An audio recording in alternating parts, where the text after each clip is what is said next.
In this video, I'm going to show you how you can easily find deleted apps on your iPhone. Be sure to watch the video to the very end so you don't make any mistakes. Let's get started, guys, and first off we need to head over to the App Store. After that, we need to tap at our profile picture here, then select Apps, and then My Apps.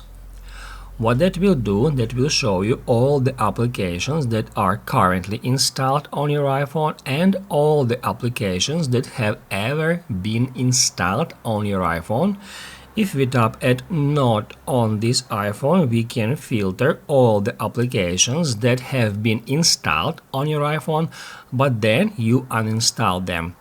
And that's how we can easily find all those applications. And if you want to, let's say, install some app, you can easily do so right from here by clicking at this cloud icon. Basically, guys, that's it. So if this video was helpful for you, don't forget to hit the like button.